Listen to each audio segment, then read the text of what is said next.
The petitioner in this case, Ryan Bagwell, who was a news reporter, requested records under the Right to Know Act from the Department of Education. The records that he sought were for correspondence which was sent to the Secretary of Education, who sits as an ex officio member of the Penn State University Board of Trustees. Included in these requests were documents and/or correspondence from Louis Freeh, who was the author of the Freeh Report. The department granted some of the requests, but denied requests for some 155 emails, and stated that the dates and the participants and subject lines as the emails were covered by attorney work product or attorney-client privilege. Bagwell then appealed this denial to the Office of Open Records, and Penn State intervened as a party to argue why these things should not be made public. While this matter was pending, Dauphin County unsealed grand jury testimony of a former Supreme Court justice which purported to show that Penn State had waived the attorney-client privilege in regards to communications that were part of the Sandusky investigation.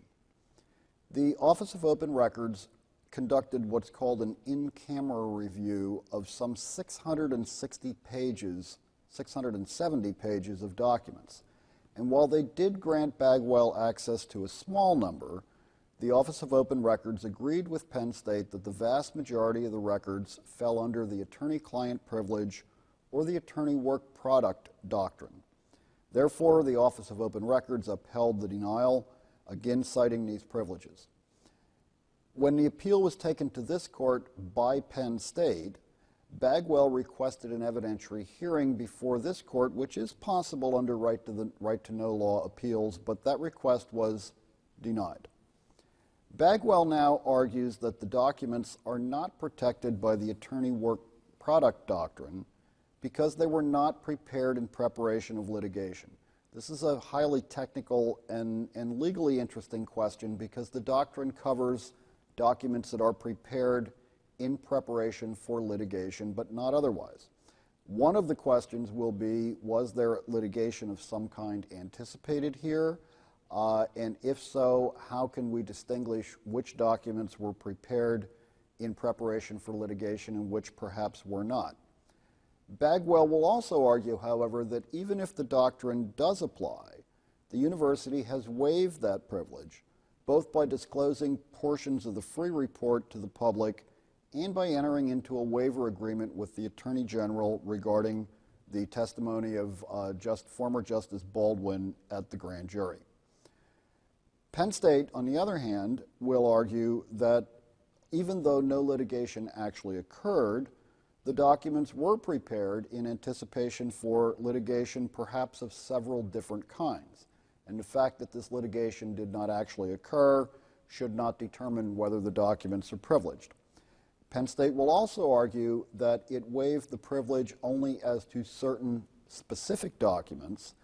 These are not among those, and that it cannot be seen to have waived this privilege for all of the documents which have been requested. So with these thoughts in mind, let's go hear the arguments in this first case.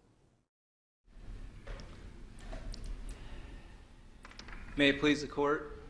My name is Josh Bond. I represent the petitioner Ryan Bagwell. I ask to reserve 1 minute for rebuttal. Mr.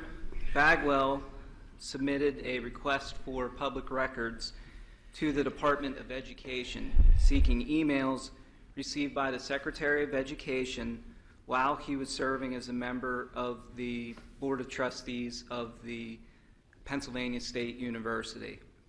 The department denied the request, and Mr. Bagwell appealed to the Office of Open Records. Penn State sought to participate in the Office of Open Record proceedings as a person with a direct interest in the records.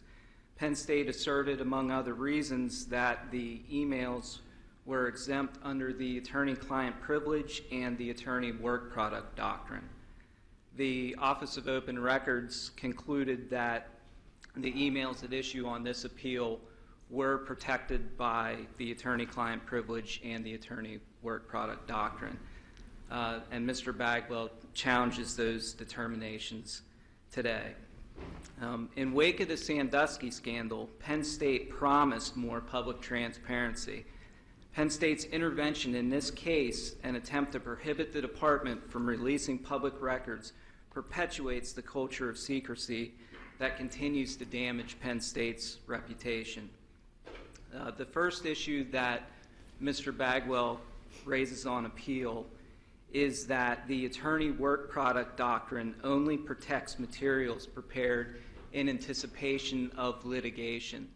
I've outlined in my brief the plain language of the rule, the comment to the rule, and case law that discusses the rule, and I've concluded based on that analysis that the attorney work product doctrine does not go beyond records that were prepared in anticipation of litigation.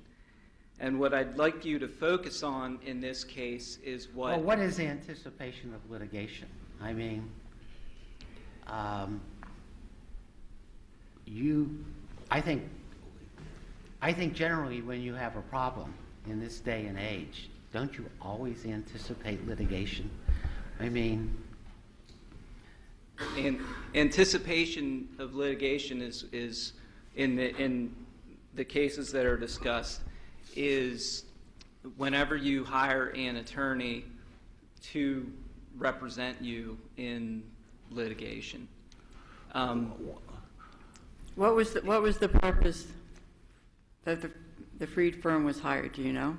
Yes, the engagement letter for the free firm is part of the record in this case, and the express reasons that the free firm was hired was to perform a quote-unquote independent investigation of allegations of sexual abuse at Penn State University.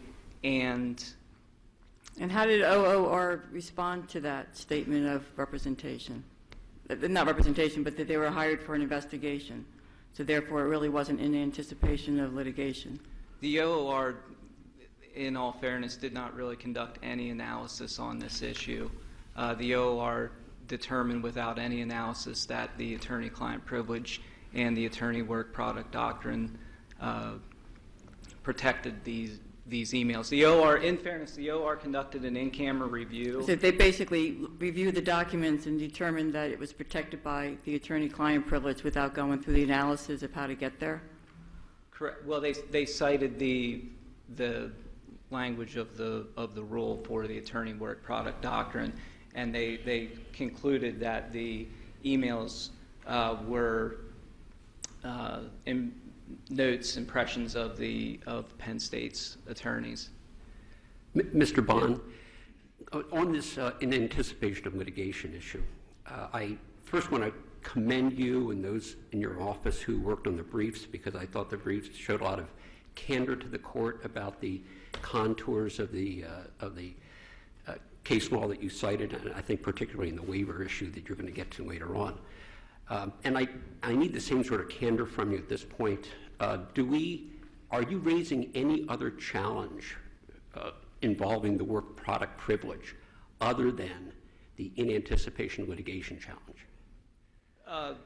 I'm raising the anticipation of litigation, but also that the attorney work product doctrine was waived by disclosure of the free firm's work product to law enforcement agencies and to the public. Let me ask my question a little bit different way.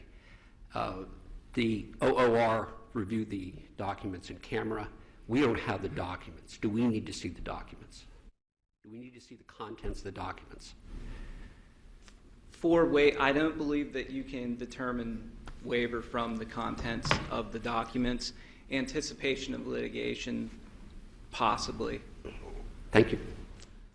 Who signed the engagement letter? The engagement letter, I believe, was signed by the members of the Special Investigative Task Force. And do you have the site for the engagement letter? The engagement letter is at the record. I have it cited in my brief.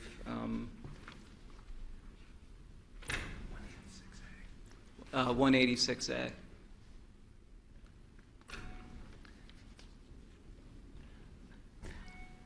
I think, you know, the difficulty that I'm having is not so much, and this, I guess what I'm asking is this issue raised? I'm having difficulty finding an attorney-client privilege, period. You can hire Kroll Investigations to do an investigation, and they don't have, it's the biggest investigation firm in the world, and they only have investigators, and nobody would raise the attorney-client privilege. I also have a problem, you generally don't hire an attorney to blow your brains out, which essentially what the Free Report did to Penn State. It didn't, and so I'm having a great deal of difficulty finding an attorney-client privilege, but I'm also having a great deal of difficulty finding where it's raised. You seem to assume the attorney-client privilege, and we're arguing about work product. So, did you raise attorney-client privilege? Mr. Bagwell represented himself below, and Mr. Bagwell did challenge the attorney-client privilege, and I believe It's not raised in the briefs. At least I can't. I don't recall it in the briefs.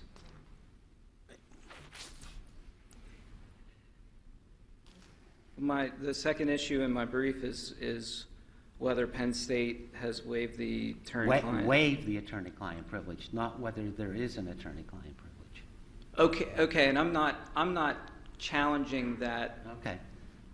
I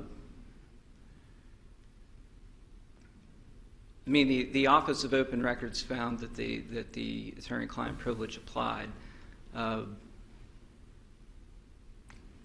that was the purpose of my questions as well. I think President Judge Pellegrini and I were sort of questioning the same thing, whether we need to concern ourselves with the contents of these records. And I believe your answer is we can probably answer the issues that you've preserved here in anticipation of litigation and waiver without reviewing the several hundred pages of documents themselves. Correct, Your Honor. You know, a group of us acting as a fact finder over several hundred pages of documents is sort of an unwieldy process for us. So thank you for letting us off that hook. You're welcome. I want to move on to subject matter waiver. And there's actually a right to know issue in this case, and that issue is whether a document that is privileged can be a public record. I'm addressing the Supreme Court's decision in LaValle under the old right to know law, where the Supreme Court found that waiver cannot transform a document, which is by definition not a public record, into a document that comports to the very same definition. It's my opinion that LaValle has been abrogated by the current right to know law. The current right to know law shifted the burden of proof to an agency, and it created a presumption that any record in the possession of an agency is a public record. And I want to draw the court's attention to a case that this court decided several weeks ago, Chambersburg Area School District versus Dorsey. It is a published opinion, but the only thing that's available right now is the docket number. It's number 1358 CD 2014.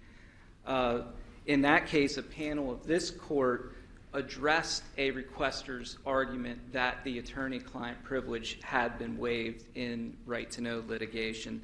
And so I think that's relevant in addition to the arguments in my brief.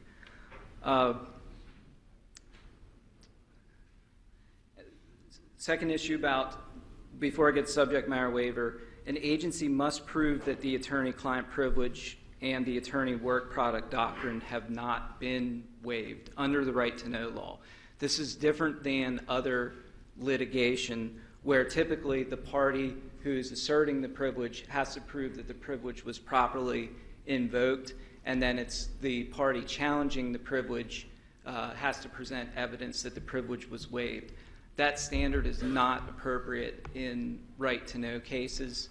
The right to know law requires an agency to prove all of the elements of privilege, and one of the elements of privilege is waiver, is that waiver has not occurred. So I'd ask this court to adopt a rule in right to know litigation that a agency has to prove that waiver has not occurred. If this court's not willing to adopt that rule, then there's a fundamental defect in the right to know law.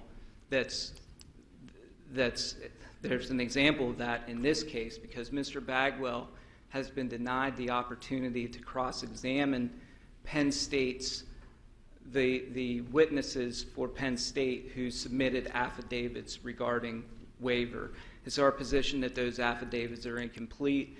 They do not discuss Penn State's waiver of attorney-client privilege via the testimony of former Supreme Court Justice Baldwin in grand jury proceedings, and Penn State's affidavits do not address that Penn State disclosed the free firm's work product to the Office of the Attorney General. And if you look at how Penn State responds to those arguments in my brief, that there's a distinction. Whenever Penn State responds to my argument that privileged materials were disclosed to the NCAA, Penn State expressly says, we did not disclose any privileged materials to the NCAA. Whenever I argue that Penn State disclosed privileged materials to the Office of the Attorney General, Penn State's response is, Mr. Bagwell can't prove that. It's his burden of proof. They will not expressly, and I doubt they'll tell you today, that they did not disclose privileged materials to that the free firm did not disclose privileged materials to the Office of the Attorney General. Well, are you, in response to your concern regarding a due process issue, is the remedy you request a decision on the merits in your favor, or are you asking for another opportunity for an evidentiary hearing or evidentiary procedure? If the court concludes that the record is not complete, I'd ask for an evidentiary hearing. I've already asked for discovery, and that's been denied. I think that would have been more efficient to just send requests for admissions, but now I'm asking for an evidentiary hearing. Counsel, doesn't a university have to engage in an investigation when they're possibly going to be subject to NCAA sanctions? If they know there's been an alleged violation, it's their duty to undertake their own investigation and cooperate with the NCAA and disclose. So I'm not sure in that effort of cooperation, because that's something that's inherent within the whole athletic system of the universities and any college or university subject to the NCAA provisions. I'm just trying to, in my mind, then separate how that cooperation with an attorney whose engagement letter, and I just looked at the engagement letter that you referenced us to on page 186, which specifically in paragraph 6 says they're raising the, this is all subject to the attorney-client privilege, the work product. How does that take it out of the context for which that lawyer is providing a service? In this particular instance, this is something that lawyers do provide a service for. So I'm not sure why, in this circumstance, you think that their cooperation, even if they were to have disclosed to the NCAA or the AG. Well, a majority of federal circuit courts have found that a private corporation that chooses to cooperate with an administrative investigation or a criminal investigation waives the privilege for any privileged materials that they disclose to the investigating And you're agency. saying that Penn State's a private corporation. Well, Penn State's, I guess, a Makes a quasi-public. But Penn State's a voluntary member of the NCAA, and Penn State, if you look at the NCAA's website, they still haven't been found to have committed any violations of NCAA rules.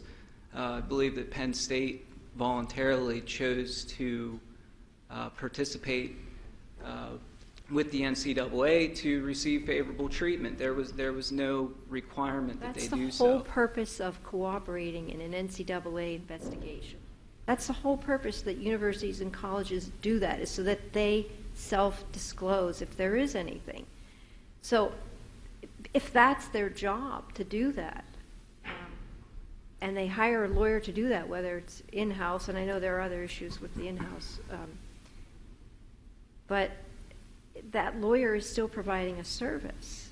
And how is cooperating in that to, it's not a private corporation, so you're referencing cases that have to deal with private corporations. Well, Penn State isn't exactly a public corporation either. They do receive state funding, but they're not under any direction to comply with anything that the state of Pennsylvania makes them do. They're a state-related university. What's that? They are a state-related university. There's a lot they have to, Okay.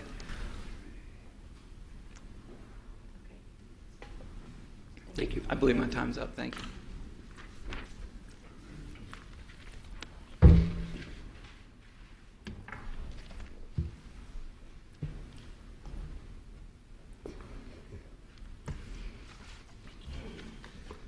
May it please the Court, I'm Robert Byer, and I'm here on behalf of the intervener and appellee, Pennsylvania State University.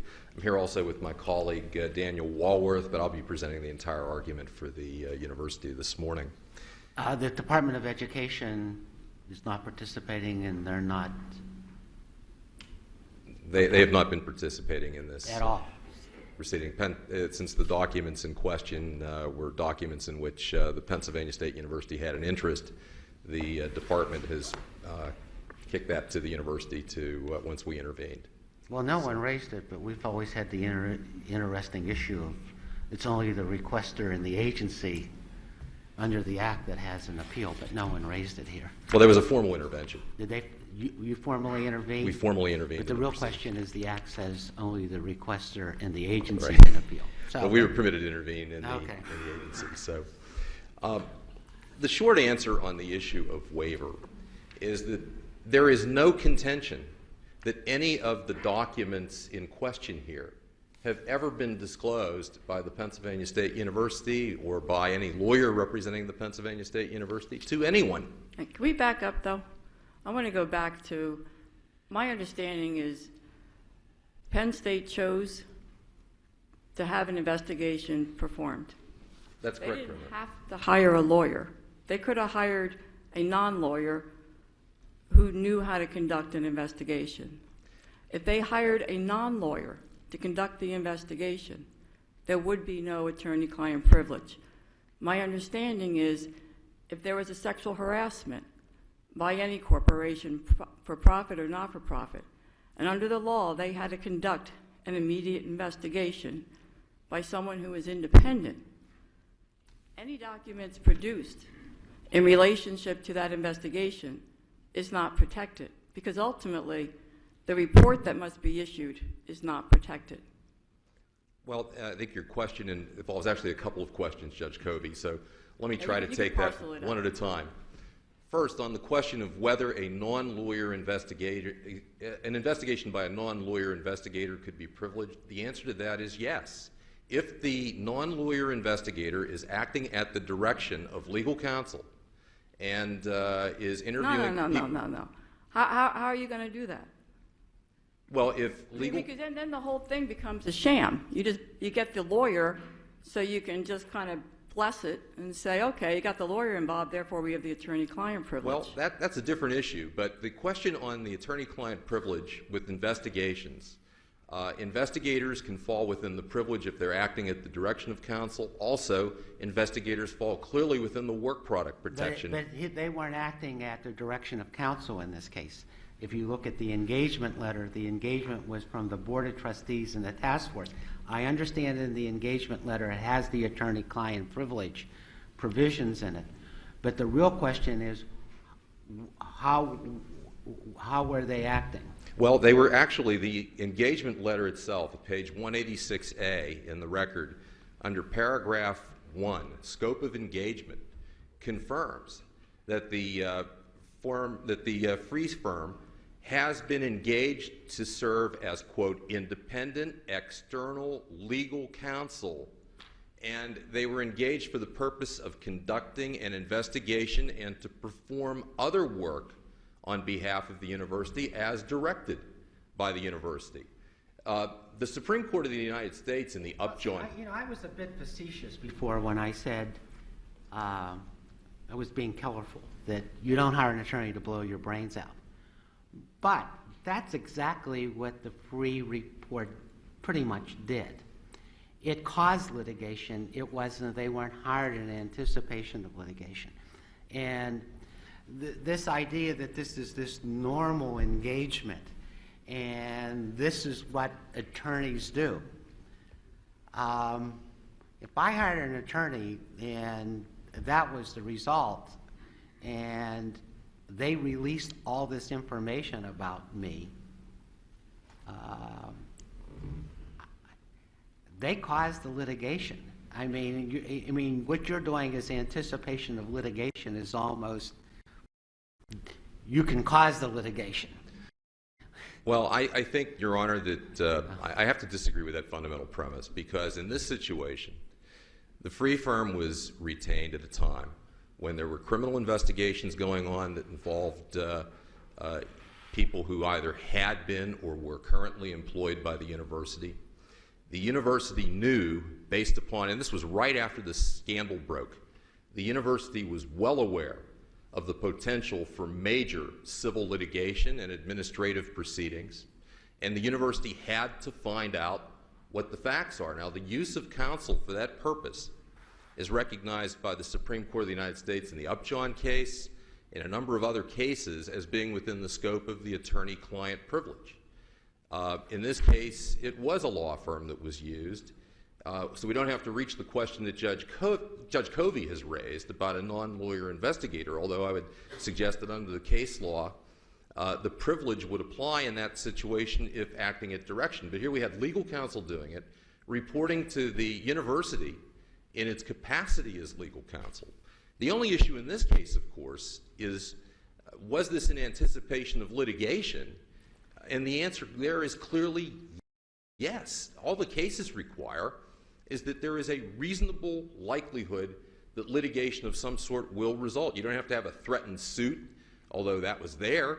You don't have to have an actual pending action. But you issued this incredibly long report. Doesn't somebody have the right to go back and look at the documents that were relied upon in issuing this report? That gets to the question, Your Honor, of whether Pennsylvania would recognize a subject matter waiver of the attorney-client privilege.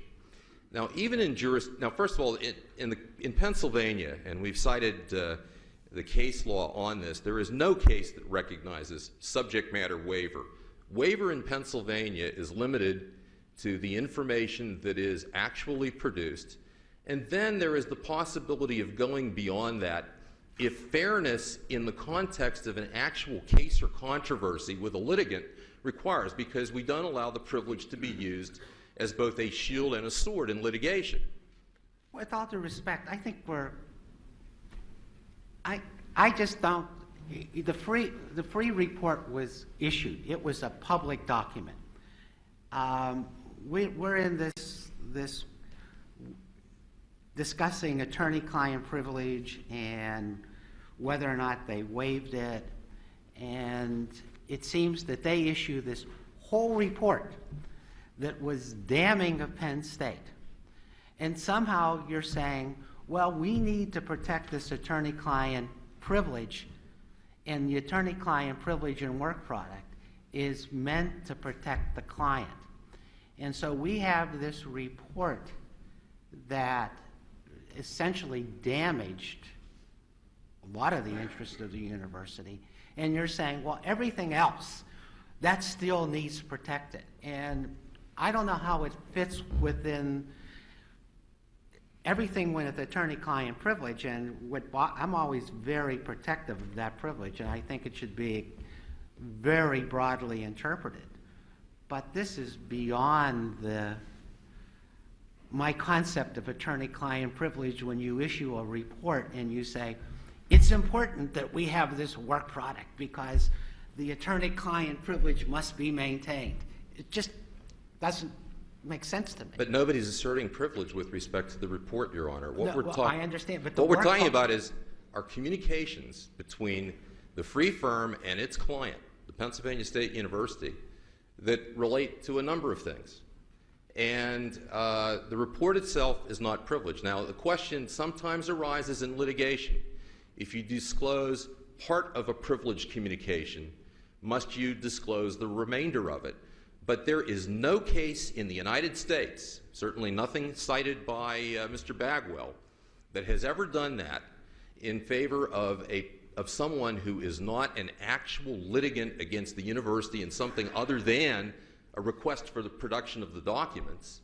Mr. Bagwell has no litigation with the university apart from the right-to-know law request here. So it's not a question of fairness in a litigation process. How about Penn State's statement in the consent decree that they acknowledged that they waived the attorney-client privilege in releasing documents to the NCAA? And we have not claimed privilege with respect to those documents. Those documents are not an issue here. How do you even know what documents are what at this point? I mean, there's hundreds of thousands of paper.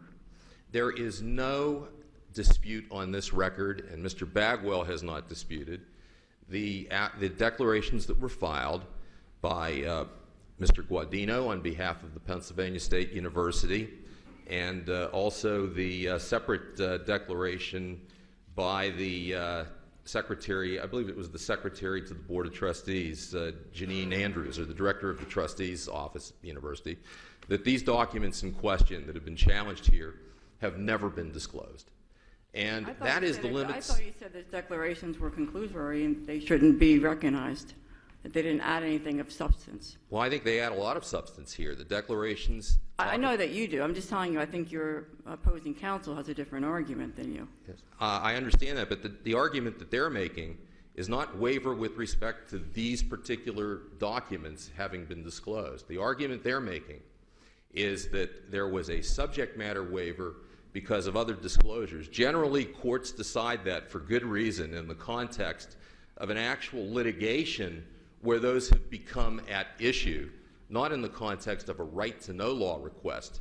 Now we're getting it well beyond the purpose of the right-to-know law, which is to engage in transparency of government issues, and we're getting into questions of waiver of privilege, and these are the types of things that undoubtedly have motivated the case law that was cited during the argument for Mr. Bagwell, that privilege determinations, waiver determinations, are not really appropriate for right-to-know law requests. It might be one thing if you're dealing with a litigant. Well, if they're not appropriate, we've dealt with a number of cases that involved it, so I should tell them not to come anymore? Well, I know you've dealt with it, and there might be some tension in the law, which is why we think that this case turns on the fact that, number one, there's been no waiver with respect to these documents. Two, Pennsylvania does not recognize subject matter waiver, and that's well established in Pennsylvania. We are different from some other jurisdictions in that respect. Third, if this were a case, this case is not the appropriate occasion to get into subject matter waiver, because that's something that ought to be reserved for a situation where there's an actual case or controversy between the parties where the concept of fairness in an underlying litigation becomes at issue, and there it ought to be decided by the trial judge in that case. Well, you know, we've already determined that non-privileged matters or non-work product matters delivered to the Secretary of Education are in fact subject to the right-to-know law. So yes. That's why we have to deal with work product and privilege here. And they're only asking for information that the Secretary of Education's received, not the entire, everything else. That's the only information that they can get. And the Secretary of Education's on the board because there's a lot of public money involved at Penn State. So that's the whole nexus. And but the Secretary of Education as a board member is within the ambit of the privilege and within the scope of the work product doctrine in terms of disclosures that are permissible to be made so that that trustee can act in accordance with his duties to the university. I want to go, is anytime you hire an attorney and say you're hiring them as an attorney, are they always, even if they are conducting an investigation, if you hired a non-attorney, not hired by the attorney, you just go out and hire Kroll Corporation, and does that make that subject to the attorney-client privilege? If they're not acting at the direction of counsel, if they're not acting for the purpose of providing legal advice to the university or performing legal services for the university, then the hiring of a private investigator probably could fall outside the scope of privilege. Wasn't the Freed, other than the language, he was hired to send investigators out and gather facts. He was hired as a law firm to provide legal services to the university that included the preparation of this report. And the case law is quite clear. With internal investigations, there can be multiple purposes. It doesn't have to be solely for the purpose of defending or anticipating litigation. There can be other purposes as well, such as the disclosure that occurred here. If he was hired solely to answer the NCAA charges, would that be anticipation of litigation? I believe that that could be, because there could be a legal dispute with the NCAA. So, but it was just to answer the charges, and there was no anticipation of any legal dispute. Well, there could be a legal dispute depending on what the NCAA does, because that could come into court. That didn't happen here, at least at that stage. Would the NCAA be entitled to all these materials? No, Your Honor, they would not. Okay. So if I was the NCAA, I could not ask for your internal investigation? They could, if there were litigation between... Not litigation, as part of the sanctions. You did this internal investigation. We'd like to see it as part of our investigation, and we want all the backup information. I don't think they would be entitled to that as privileged material. I don't think the NCAA would agree with you, but that's another story. That might be another case, but I don't think that's going to happen. Counsel, did the free documents contain legal advice, or were they all disclosure of facts of the investigation?